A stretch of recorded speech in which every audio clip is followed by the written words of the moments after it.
नमस्कार, मी राहुल कुलकर्णी. आत्ताच आपण भारतातलं पहिलं DME उत्पादन तो प्रोजेक्ट बघितला आणि बालाजी आमांचे MD माझ्यासोबत आहेत. सर, याच्यामध्ये असं लिहिलं तुम्ही की इट कॅन सेव्ह, म्हणजे तुमचा परदेशी जो काही डॉलरचा खर्च होणार आहे तो आपण मोठ्या प्रमाणामध्ये वाचवू शकतो. कसं काय? See you are aware that सध्या भारत जो इम्पोर्ट करतो LPG, जो कन्झम्पशन होतो आहे त्यातला 25% इज इम्पोर्टेड. आणि DMEचा आपण इवन पहिल्यांदा करत असलं तरी हे आउटसाईड कंट्री, जसं developed countries, European countries, China आणि अमेरिका, ते ऑलरेडी 20% LPGमध्ये मिक्स करून वापरतात, म्हणजे डिपेंडन्स कमी करण्यासाठी. आणि आपलं का आपण BISने एक नोटिफिकेशन काढलं होतं 20% कॅन बी मिक्स्ड म्हणून. परत सरकारने काय झालं काही माहीत नाही, पण they've reduced it to 8% mix करायला काय हरकत नाही असं म्हणून दे. It is in the process. ते जर झाला मग all the oil companies may buy this to mix in the LPG to the extent of 8%, ज्याचा आपण इम्पोर्ट कमी करू शकतो. म्हणजे NCLमध्ये एक प्रोटोटाईप बघितलं ज्यात खूप पंतप्रधानांनी पण त्याचं खूप कौतुक केलं होतं, तर माशेलकरांनी ते ट्विट वगैरे केलं. तो प्रकल्प कव्हर करत असताना माझ्या असं लक्षात आलं तो प्रोटोटाईप आहे. आत्ता आम्ही तुमचा प्रोजेक्ट बघितला तर ते कमर्शियल लेवलला झालेलं आहे. पण इंडस्ट्रीत तर एक साधारणपणे मला जो फीडबॅक आला तुमच्याकडे यायच्या आधी, की त्याचा कॉस्ट रेशिओ जो आहे तो आपल्याला खरोखर मॅनेज करता येईल का आत्ता आणि फ्युचरमध्ये? सी, हे याचा मेन रॉ मटेरियल मिथेनॉल आहे. मिथेनॉलचा मार्केटवर अवलंबून आहे. आजचा मिथेनॉलचा प्राईसचा, आजचा LPG प्राईस, दोन्हीचा बघितलं तर इट इज वायबल. जेव्हा LPGचं प्राईस कमी होईल त्याचं रॉ मटेरियल पण कमी होईल. राईट. म्हणून it is definitely it's a viable project. आणि आपला क्वांटिटी पण we produce 300 tons per day. That is total 1,00,000 ton वर्षाला आपण मॅन्युफॅक्चर करतो आहे. आणि काल ऑलरेडी आत्तापर्यंत 150-200 टन ऑलरेडी मॅन्युफॅक्चर केलेलं आहे. पुढचं 3 दिवसात म्हणजे आमचा स्टोरेज पण फुल होऊन जाईल. ओनली थिंग इज याचा भारतात पहिल्यांदा करत असल्याने मे बी आपल्याकडे डाटा किंवा रेफरन्स नसल्यामुळे असेल, मला पेसो परमिशन घेण्यासाठी फार प्रॉब्लेम होतो आहे. जसा बेसिक सिलेंडरचा एक मुद्दा असतो, सिलेंडरला परमिशन लागतो. छोटा घरगुती वापरायचा. हां, घरगुती नाही, आम्ही तर म्हणतो कमर्शियल 500चा तयार केलेला. आम्ही सुरुवातीला 100 सिलेंडर मॅन्युफॅक्चर करून घेतले आणि वी आर ट्राईंग. त्याच्यात बऱ्याच कंडिशन्स आहे. एक 4 मेन इम्पॉर्टंट पॉईंट्स आहे. एक तरी सिलेंडरला परमिशन घ्यावा. दुसरा, रोड टँकर जे रस्त्यावर वाहतूक करतात ते बल्क, जिथं बॉटलिंग प्लांटला म्हणा, कोणी बल्क युजर्स आहे त्यांच्यासाठी ट्रान्सपोर्ट करण्यासाठी तुम्हाला हे लागतं. आमचं म्हणणं असं होतं, LPG पेक्षा याचा प्रेशर कमी आहे. ओके. आणि भारतात काय झालेलं आहे, बऱ्याच मोठ्या सिटीजमध्ये जिथं सिलेंडर्स वापरायचं तिथं पाईपलाईनने देतात आता LPG गॅस. आणि जो टँकर्स होते those are all become surplus. आणि ते सगळे काढून बाजूला ठेवलेले आहेत टँकर्स. इतका मोठा इन्फ्रास्ट्रक्चर आहे. आमचं म्हणणं एकच आहे, ते सिन्स त्याच्यापेक्षा एक प्रेशर कमी असल्याने you give us the permission same infrastructure DMEला वापरण्यासाठी लायसन्स द्यावी. म्हणजे LPG टँकर जे आहे त्याच टँकरमध्ये DME पण ट्रान्सफर करायला काय हरकत नाही, असं परमिशन द्यावी असं आम्ही मांडलेलं आहे पेसोकडं. जेणेकरून काय होतं, जो टँकर्स उभा आहेत पूर्ण कंट्रीमध्ये, those will come on the road again for doing this. आणि जेणेकरून तुमचं कास्ट पण कमी होईल. परत नवीन उभा करायचं याच्यासाठी तुम्ही सपरेट हे केलं तर प्रॉब्लेम होईल. आणि तिसरा, जो युजर आहे, एंड युजर आहे, ज्यांचा LPGचं ऑलरेडी स्टोरेज आहे, जसा हॉटेल इंडस्ट्री, मोठे हॉटेलमध्ये बल्क यूज करतात, तसा 3-4 टनाचा हे असतो. बिस्किट इंडस्ट्री झाला, सेरामिक इंडस्ट्री आहे आणि बेकरी इंडस्ट्री आहे हे, आणि ॲरोसोल जो स्प्रेसाठी वापरतात हे इंडस्ट्रीजमध्ये जातात ते. हे मग त्याचाही लायसन्स लागतो. जो एंड युजरचा जो बल्क स्टोरेज आहे त्याचं LPG आहे, त्यालाही ड्युअल म्हणून LPG ऑर DME असा परमिशन द्यावा म्हणून आम्ही रिक्वेस्ट करतोय. आणि हे मागचा ऑलमोस्ट 1 वर्षापासून आम्ही फिरतोय, म्हणजे डॉक्युमेंट देऊन. आपल्याला मला खात्री आहे, कारण ह्यातले बरेचसे व्हिडिओ मी मुख्यमंत्र्यांना पाठवतच असतो, नितीन गडकरी यांनाही पाठवतो.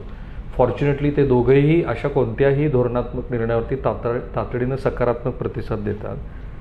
मी तर रेड्डी साहेब अनेक वेळेला म्हणतो, तुझं आहे तुझं पाशी, म्हणजे मराठी तुमचं इतकं उत्तम आहे, तुम्ही भलेही तेलंगणातले असला, सगळं तर आपल्याकडे आहे. आता तुम्ही हे जे आहे सुरू केलं LPG, याच्यामध्ये इंडिजिनस टेक्नॉलॉजी किती आहे आणि मुळात ही कल्पना सुचली कशी तुम्हाला? कसं आहे, हे आम्ही मेथनॉलचा highest consumption after Reliance, we are the largest consumers for the methanol in the country. महिना 6,000 टन आपण मेथनॉल वापरतोय आमच्या प्लांटमध्ये for the various products, bulk storages वगैरे आहे. म्हणून मेथनॉल कन्झ्युम होणारा दुसरं एखादा प्रॉडक्ट घेतले त्याचं इकॉनॉमिक्स इझी बसतात. म्हणून आम्ही 5-6 वर्षापूर्वी नीती आयोगला अप्रोच केला. ओके.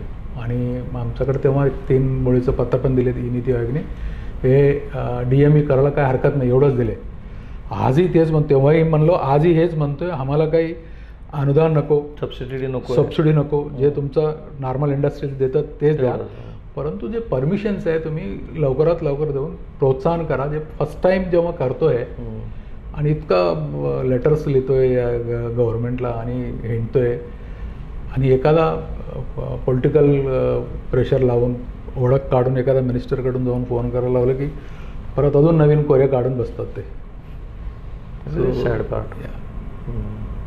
आता ह्याची कॅपिटल इन्व्हेस्टमेंट किती आहे, यातलं इंडिजिनस किती आहे? याचा मोर दॅन 100-120 crores याच्यावर. जास्त इन्व्हेस्टमेंट तुम्ही समजा सिलेंडरला गेला तो इन्फ्रास्ट्रक्चरवर जास्त ट्रान्सपोर्टेशन जास्त जातोय. स्टोरेज आणि प्लांट त्याच्यामध्ये आपण 100 कोटीपर्यंत आता इन्व्हेस्ट केले. याच्यात काय केले, आपण बेसिक टेक्नॉलॉजी बाहेरून घेतले, बेसिक, आणि इथं आल्यानंतर त्याचं detailing, engineering, even designing of the equipment, हे सगळे आपण इन हाऊस केले. ऑल दी इंडियन आमचे इंजिनियर्स टीम आहेत, करून ते चालू केलेत. राईट. आणि किती दिवस लागले तुम्हाला हे सगळं कमिशनिंग? हे टोटल 1 year टाईम. 1 वर्षात तुम्ही कमिशन? होय, 1 वर्षात. आमचं सगळं प्लांट्स 8 महिन्यापासून 1 वर्षात होतात. आणि आपलं माहितीसाठी सांगतो, Balaji amines is non for the import substitute. आमचा ग्रुपच तसा आहे, आम्ही ते नवीन जुना प्रॉडक्टला कुठं हात लावत नाही. First time in the country, at the most second in the country असले प्रोडक्ट आपण शोधतोय जो जेणेकरून ते इम्पोर्ट सबस्टिट्यूट असतील, where by you get some preference in the marketing, असं शोधतोय. आणि आत्तापर्यंत जे प्रोडक्ट्स आहे आमच्याकडं, we will be having almost 30-35 products आमच्याकडं आहेत. त्यातला एक 8-10 प्रोडक्ट आम्ही एकटंच आहे भारतात करणार, दुसरं कोणी नाही, दुसरं कोणी नाही आहे. आणि त्यातलं ते 1-2 प्रोडक्ट असं आहे जगातला 3 पैकी आम्ही एक आहे. जसं एक PVPK30 म्हणून आहे जो फार्मास्युटिकलमध्ये जातो आहे, आणि दुसरा मार्फोलिन म्हणून आहे. जगातला एक BASF म्हणून जर्मनीमध्ये आहे, आणि दुसरा हंट्समॅन म्हणून एक अमेरिकेत आहेत, आणि बालाजी सोलापूर. दुसऱ्या एक प्रॉडक्टमध्ये अगेन BASF जर्मनी आणि ईस्टमॅन USA आणि बालाजी सोलापूर असं आहेत. हा प्रोडक्ट पण first time in the country DME. Normal भारतातला पहिला प्रोजेक्ट आहे. आम्ही कुठलाही प्रोडक्ट शोधताना एक्सक्लुझिव्हिटी मेंटेन करतो. थँक्स टू अवर चेअरमॅन, हे करताना इवन इक्विपमेंट पण लेटेस्ट, जगातला आज विच इज द लेटेस्ट असा टेक्नॉलॉजी आणि इक्विपमेंट घेऊन आपण येत असतात कुठल्याही प्रोडक्टला. तुमची कोविड काळात बरीच चर्चा झाली होती. होय, तेव्हा रेमडेसिवीरचा जो होता त्याच्यातला एक 3-4 रॉ मटेरियल आपल्याकडे मॅन्युफॅक्चर झालेलं आहे. ते सोडून इव्हन फॉर दी वॅक्सिनमध्ये पण आपलं एक प्रॉडक्ट गेले. त्या प्रॉडक्टमध्ये पण आज आपण एकटाच आहे. EDA म्हणून एक प्रॉडक्ट आहे, इथिलीन डायमंड म्हणून आहे, जे कोविशिल्ड, कोवॅक्सिन आणि स्पुटनिकमध्ये काही प्रमाणात ऑलरेडी यूज झालेलं आहे. राईट. मला फार चांगलं वाटतं की पश्चिम महाराष्ट्रात सोलापूरसारख्या ठिकाणी इतक्या 1400-1500 लोकांना ते थेट रोजगार देतात. त्याच्यावरती अवलंबून असलेली तेवढीच कुटुंब, म्हणजे किमान एक 5-1 हजार मंडळींना इथे बालाजी अमाइन्समुळे रोजगार मिळत असेल. मराठवाडा आणि पश्चिम महाराष्ट्राच्या सीमेवरती तामलवाडीमध्ये त्यांचा खूप मोठा प्रोजेक्ट आहे. अनेक वर्षापासून त्यांची गुंतवणूक वेगळ्या क्षेत्रात आहे. सोलारमध्ये दे आर द नाव पायोनियर, ॲटलिस्ट ह्या भागामध्ये तर ते आहेत.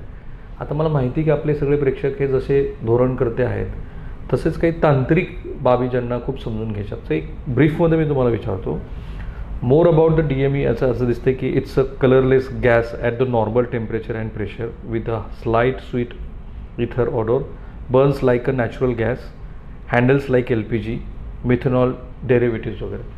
सो हे सगळे तांत्रिक मुद्दे जर बघितले तर हे कम्प्लिटली सबस्टिट्यूट होऊ शकतं का जे कमर्शियली लोक आता बर्न करतायत वेगवेगळ्या ठिकाणी? कमर्शियल येस 100% होऊ शकतो. 100% होऊ शकतो. कारण काय तुम्हाला ॲरोसोल जो प्रकार आहे जो प्रेशरसाठी आपण स्प्रेमध्ये वापरतोय, there it can be easily. In fact this is a user friendly आहे when you compare to the other gases for the sprays. आणि युरोपियन कंट्रीजमध्ये already they have given a mandate that you should switch to DME म्हणून युरोपमध्ये already चालू झालेलं आहे. Because it's a user friendly. ती other point of view also it has got the काय म्हणतात त्याला आरोमिक ओडर असतो, वास जो आहे त्याचा तो ऑरोमिक. Yes. So it is useful. Almost आता भारतात सांगतो तुम्हाला ॲरोसोलमध्ये अराउंड 40 to 50,000 टनचा रिक्वायरमेंट आहे, which is used either LPG or other gases for the pressure, which is very favorable for the DME. This is number one. Number two, आत्ता जो problem आहे when you compare to the domestic use and commercial use, commercialचा high price आहे. Because of the high price, it is easily viable when you go for the DME cost point of view. And commercial जसं घेतला तुम्ही all the hotel industry, मोठे मोठे hotels industries आहे. दुसरं bulb industry जिथं हिटिंगसाठी वापरतात, ceramic industry and bakery and biscuit industry. याच्यामध्ये we don't need any other permissions because there is no subsidy and all. I can easily go. म्हणून the moment we get the permission, phase of permission for the cylinder and road tankers, at least to some extent we can support for the current situation of the shortage of the LPG. आता तुम्ही बऱ्याच हॉटेलमध्ये जाताय तो notice board आहे, छोटे छोटे हॉटेलमध्ये नोटीस बोर्ड आहे, काही आयटम्स आम्ही बंद केले LPGच्या तुटवड्यामुळे. So those things can be easily. नाही, आपण तुमचं सिलेंडर DMEचं नेऊन जर तिथं सबस्टिट्यूट म्हणून वापरलं, yes you can use absolutely. मला तर कमालच वाटतं. ह्याच्यापेक्षा आणखी वेगळं काय? पण त्या मंडळींचं काय इन्फ्लेमेबिलिटी जास्त आहे म्हणून तुम्हाला नागपूरची मंडळी परमिशन देते? येस. नाही तसं नाही यायचं. त्याच्यापेक्षा हे कमीच आहे. त्याचं कमीच आहे ते.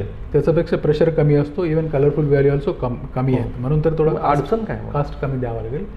सी प्रॉब्ली एखादा product first time in the country येत असेल, either government should have the data, त्यांच्याकडे कुठला प्रेशर काय असेल, काय थिकनेस असेल असं त्यांच्याकडे, विच इज नॉट अवेलेबल. आम्ही म्हणतो आम्ही मॅन्युफॅक्चर करतोय, आमचं स्वतःचं टाकी वगैरे बनवलेत, इंटरनॅशनल स्टँडर्ड घेऊन केले.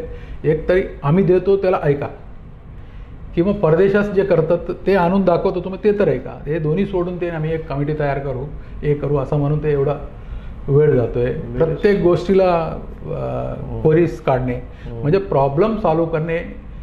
फर्स्ट टाइम येत आहे इथं आपण, याच्यामुळे तर कंट्रीला फायदा आहे असा दृष्टीने बघणारं कोणी दिसलं नाही मला. फॉर्च्युनेटली आम्ही ज्यावेळेला बायोडिझेलचा प्रकल्प देशाच्या पंतप्रधानाकडे पाठवला, त्याचे सगळे डिटेल्स, आणि हरदीप सिंग पुरी यांच्याकडनंही आम्ही हे सगळे तपशील त्यांना पाठवले, चाकणमधल्या इंडस्ट्री, त्यांच्याकडनं खूप सकारात्मक प्रतिसाद आला. तीनही कंपन्यांच्या प्रमुखांनी मिळून हे जे प्रोजेक्ट आम्ही महाराष्ट्राला दाखवले ते त्यांच्याबरोबरची मिटिंग घेतली 2-3 दिवसापूर्वी. आणि मला आशा आहे की याच्यानंतर आता आम्ही हे जे महाराष्ट्राच्या मुख्यमंत्र्यांना आव्हान करतोय, हे काही बरोबर नाही. एखादा प्रोजेक्ट झाला, 100 कोटीची गुंतवणूक त्यांनी केली, तर सेफ्टी स्टँडर्ड तर त्यांनी बघितलेच असतील. आणि ऑब्व्हियसली तुम्ही युरोपचा उल्लेख केला आहे म्हणून, युरोपामध्ये तर सहजासहजी गोष्टी होत नाही. पण तुमच्याकडे एक टेक्निकल पॉईंट असा आहे, आत्ता सांगतो तुम्हाला, आत्ताच काल after giving the small press घेऊन आपण केलेत. प्रेसमध्ये बघून इट वेंट अप टू दुबईच्या एक कंपनीने 600 टनाचं मागणी केली तर DMEचा कोटेशन मात्र. तुम्ही दुबईलाच द्या, इथल्या लोकांना देऊच नका. पण इथे तुम्ही त्याला काय इंटरनॅशनलला दुबईला कसं असतं, ते आयसो टँक असतो, त्याला काही मला पेसो वगैरे काही लागत नाही, कारण काही आउटसाईड कंट्री जात असल्याने येत असतात. इव्हन इम्पोर्टचं टाकी येत असतात. काही लोक इम्पोर्ट पण करायला लागले इथं यूज करण्यासाठी काही काही छोट्या प्रमाणात. राईट. तर याच्यामध्ये एन्व्हायरमेंट, हेल्थ अँड सेफ्टीच्या दृष्टीनं ज्यांच्या मनात प्रश्न आहेत, एन्व्हायरमेंटमध्ये लो एमिशन फ्यूल आहे, डझंट टेप्लेट ओझोन आहे, मिनिमल इम्पॅक्ट आहे, हेल्थमध्ये approved as consumer product for propellant आहे, सेफ्टीच्या दृष्टीने पण हे सगळं क्लिअर आहे. आता ही जी इकोसिस्टम तयार होईल तुमच्या आजूबाजूला, ठीक आहे आता परमिशन नाही, मला खात्री आहे की ते सगळं ह्या तुमच्याच प्रयत्नानंतर आणि ह्या टेलिकास्टनंतर बऱ्यापैकी दूर होईल.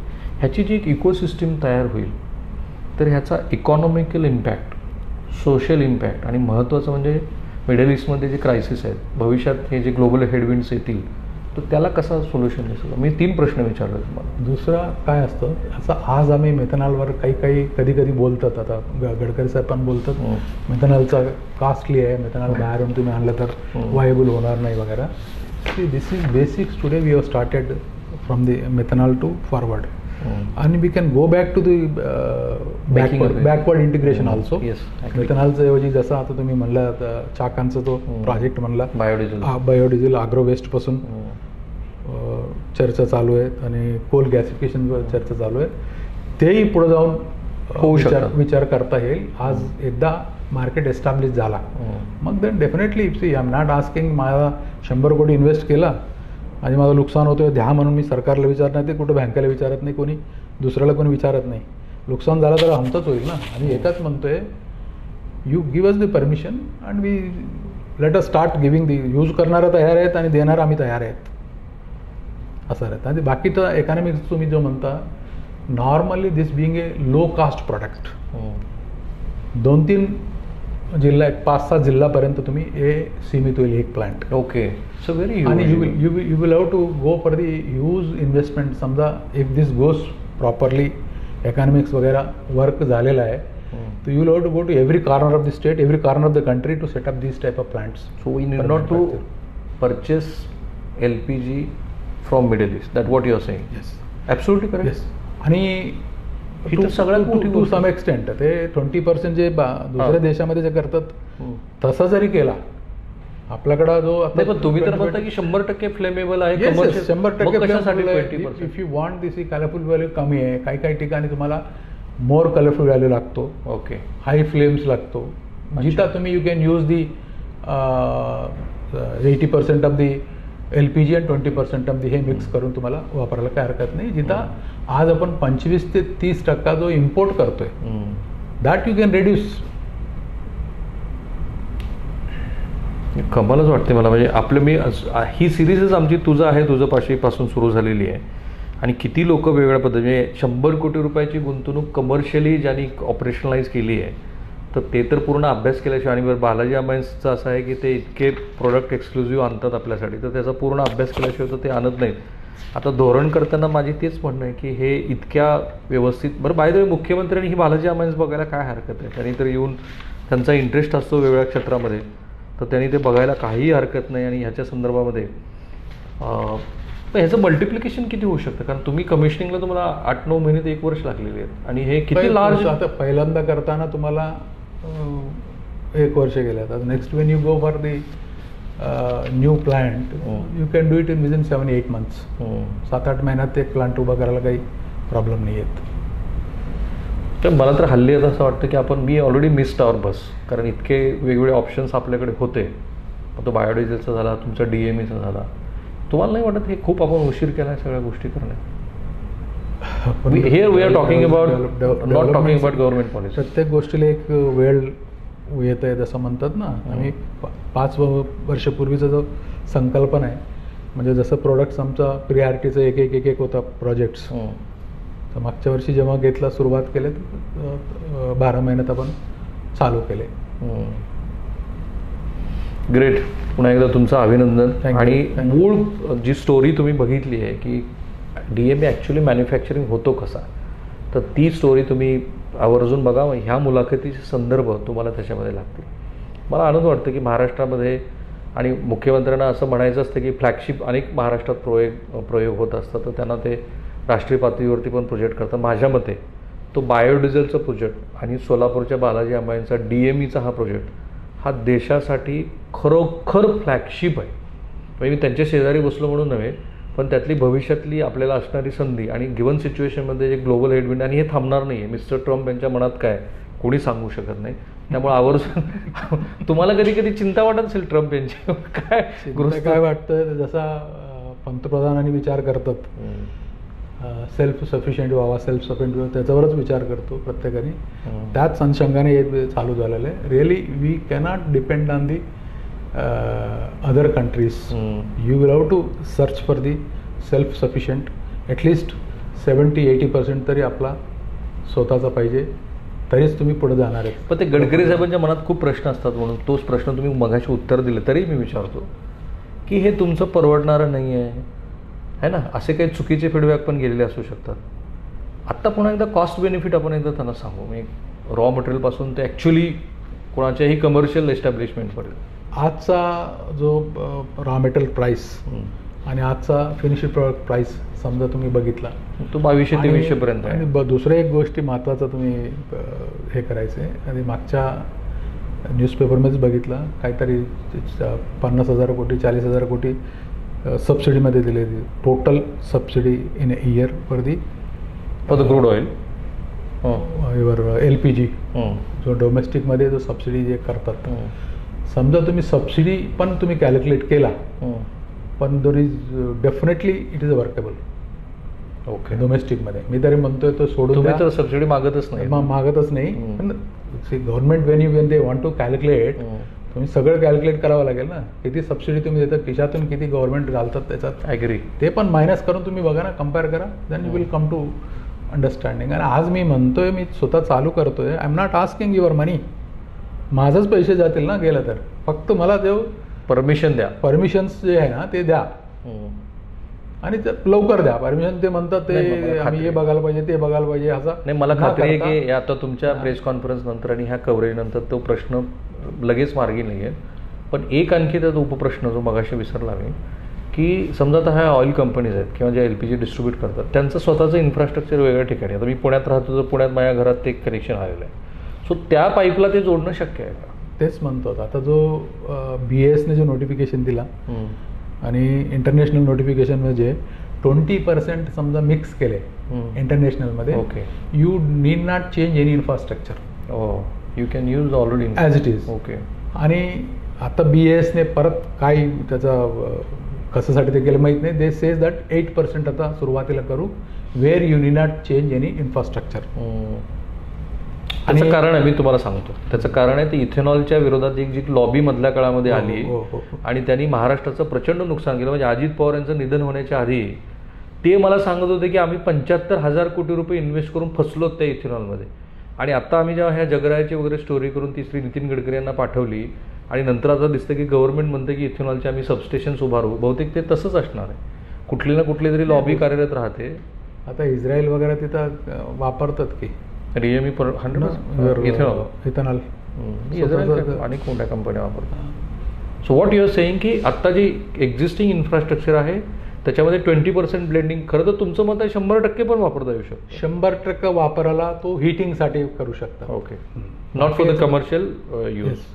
आणि हाऊसहोल्डसाठी तो बर्नर वगैरे करावा लागेल. 100% तुम्हाला करायचं नाही. पण 20% ब्लेंडिंगमध्ये you need not change. You can. तुम्ही का भेटले नाही मुख्यमंत्र्यांना?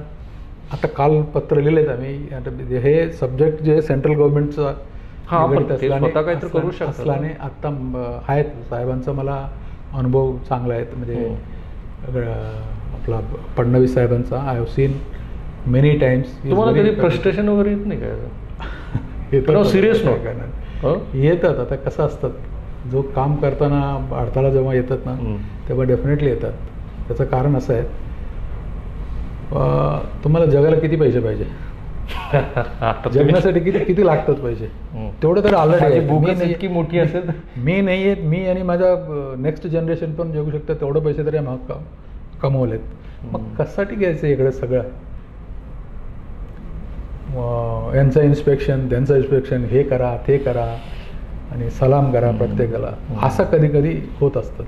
आम्हाला ठीक आहे, तर नेक्स्ट जनरेशनला तेवढं पेशन्स पाहिजे. कम्प्लिटली नसेल तर तो म्हणणार घ्या तर बाड में, देश गया बाड में, ये गया बाड. असं म्हणणारा असतात. आम्ही काय करतो इथं we see that development of the state and development of the country. Nation building म्हणतो आम्ही. आमचा याच्यामध्ये एक वाक्यच म्हणतो, we are there for the nation building. प्रत्येक आमचं प्रोडक्ट तसंच आहे. आणि this is known by my customers, end users. जेव्हा आम्ही देतोय अल्टरनेट टू दी इम्पोर्ट म्हणून जेव्हा एखादा प्रोडक्ट आणतोय, you see the happiness in the face of the customer. Complete. नाहीतरी मला इम्पोर्ट करण्यासाठी इम्पोर्ट लायसन्स घ्या, त्याला LC द्या, फॉरेक्स गोळा करा, मग करून याच्यापेक्षा तुम्हाला next door if you are getting any product in the country instead of import, then definitely they will be happy.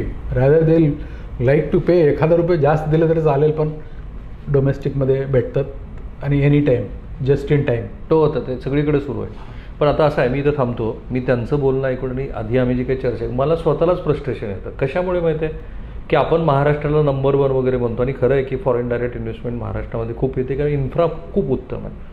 तरीही माझं मुख्यमंत्र्यांना नेहमी सांगणं असतं की आपण उद्योग व्यवसायाच्या दृष्टीनं काहीही उत्तम करत नाही आहोत. खूप कन्सर्न आहे. ही खूप लाजिरवाणी बाब आहे. मी असंसदीय शब्द वापरत नाही, पण बऱ्याच वेळेला मला असं वाटतं की तुमच्याकडे हे सगळं तयार केलं आहे, 100 कोटी रुपयाची इन्व्हेस्टमेंट आहे त्यांची, आणि केवळ किरकोळ त्या ज्वलनशील पदार्थाच्या परमिशनसाठी जर आपण हे करू शकत नसू, तर मग आपल्याला आपलीच लाज वाटायला पाहिजे. इतकी चांगली मंडळी तुमच्या आजूबाजूला आहेत. 100 कोटी रुपये तर कुणी स्वतःच्या खिशातले एक्सपेरिमेंटल बेसवरती नाही घालणार. त्यामुळे मुख्यमंत्र्यांनी ह्याही गोष्टीकडे बघायला पाहिजे की आपण ज्या इकोसिस्टीमबद्दल बोलतो आहे, आपण खूप सारे लोक जे पॉझिटिव्हली महाराष्ट्रामध्ये यावेत असं बोलतो आहे, नाही आहे त्याच्यासाठी हे अनुकूल वातावरण. पण मला आनंद एवढाच आहे की बालाजी अमायसनी एक खूप चांगला पर्याय काढला आहे. पण आता लोकांना तुमच्या काही वेबसाईटलाच बघायला लागेल तुम्हाला जर हे बघायचं असेल, कारण जगभरातले लोक आता तुम्हाला विचारतात वेबसाईटवर. If anyone want to visit the factory, is this facility available here? Yes. Are you allowing them? Yes, but only thing is that if it is a commercial for the purpose of buying he is coming, it's okay. But there are many people are looking for the technology also, because we have spent lot of money on the getting this technology. Definitely would like to guard the technology for some time. Yeah, that I do understand. चला, महाराष्ट्रातला हा सगळ्यात मोठा project आम्हाला देशासमोर आणता आला. Thank you sir, thank you so much. Thank you.